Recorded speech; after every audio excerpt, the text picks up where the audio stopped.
Right, the ever-evolving what I'm packing for my little trip. I've now got a replacement hammock, which is here. The reason it looks so mashed in is because that is the main hammock from last time, which got shredded. It did get ripped. I stitched it up. I'm not going to chance put my body weight on it, but that's going to be an extra 2 layers. So you've got the hammock itself, the mosquito net, that's going to be 2 extra layers underneath me.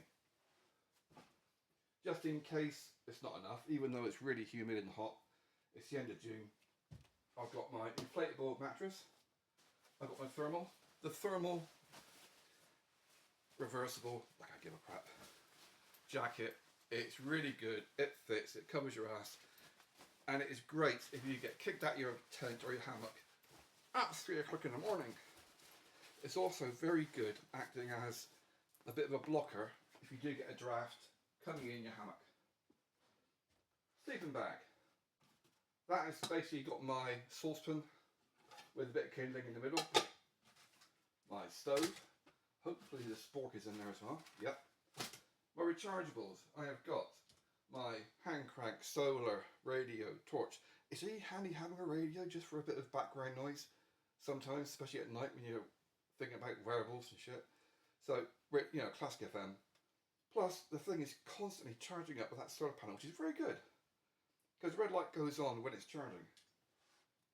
My lighter, which is usually it's hardly any electric. My torch, headlamp. Headlamp, very handy. So you got hands-free whilst you're doing stuff, like packing up at 3 o'clock in the morning. Homemade vodka. I'm not taking any tent pegs this time. What I have got is the new fly tarp sheet thing that goes on the hammock. It just covers it, but not enough if there's any wind and it does rain condensation. So I'm taking the old fly tarp as well, and they're both going to go in the bag. I'm going to overlap them so that way I won't have to take my polytunnel tarp, plastic. I'm not going to bother the tent pegs. I'm just got all my elasticated bungees that come with it, so they can just be tied on top. It's really hot and humid, but I want a layer on top just in case it does rain, and it is meant to rain tonight, but mainly for condensation.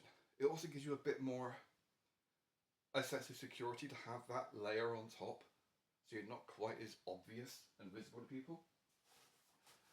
And of course, the Bergen.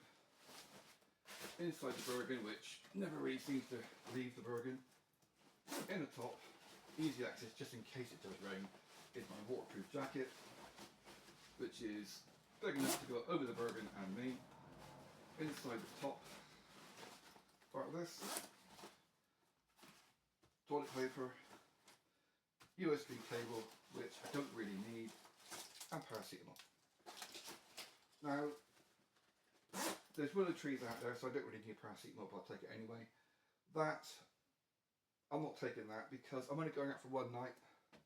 None of this is losing any power. It uses such a minimal amount of power on these USB things. I put them on to recharge after last week, and 10 minutes later they're fully charged. So that's just one more thing to carry that I don't need. And of course I'm going to be taking 1.5 litres of water, 1.5 litres of homemade ale, 2 packets of noodles, and a pasty. So I've got a Cornish pasty there. I'm just going to nuke it to heat it up, carry it with me, and that way I can start to munch on the way. That, I think, is it. Oh, and of course, reading glasses and a book. As much as I love the noise of nature, it's nice just to crash out and read a book for half an hour just to de-stress, to get yourself from modern world into nature world, rather than just going crash bang, what the hell am I doing? So yeah, that's it so far. Couple of extras.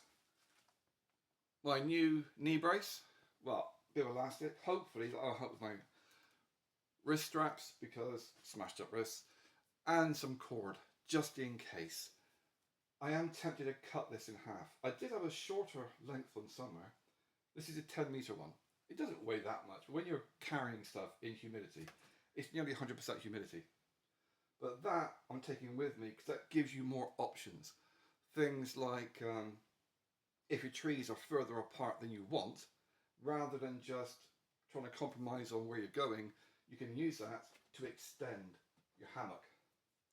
So instead of just having it 4 meters apart, you can have it 20 meters apart, or whatever. So it gives you options.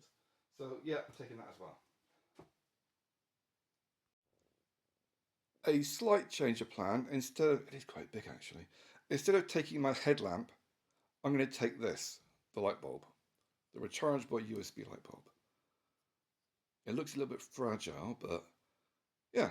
I mean, I've got a torch on my phone. I got a torch on my power pack charger thingy, hand crank job. So I'll take that instead of the headlamp, just for a bit of variety. And clip it on somewhere. A blowpipe doesn't weigh very much. The cover that it comes with actually weighs more than the bloody blowpipe itself, but it's handy to keep your face from getting burnt off when you're trying to get the fire going. I have removed my waterproof jacket because I need it for tonight. Also, pair of socks, just in case. I'm not going to get wet feet, it's unlikely. I could fall into a stream, but it's mainly to have for emergencies. Not for having a wank, it's too fucking hot for that. Plus, I just had one. But it's more a case of, if I have a wash, I can just put some water on the sock, give myself a quick sponge down, just to get rid of the surface sweat, which I'm getting just standing here waiting to get ready to go out. Last edition, my fur rod fire lighter. I'm going to take that because I've not been able to get it going yet, mainly because my hands are so fucking big, and I've got damage to my nerves and my tendons and ligaments and all that kind of crap. So gripping it is difficult, but I'm still going to give it a go.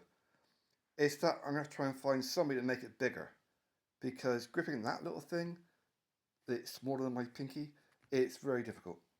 So I'll give it a go and see how it works out.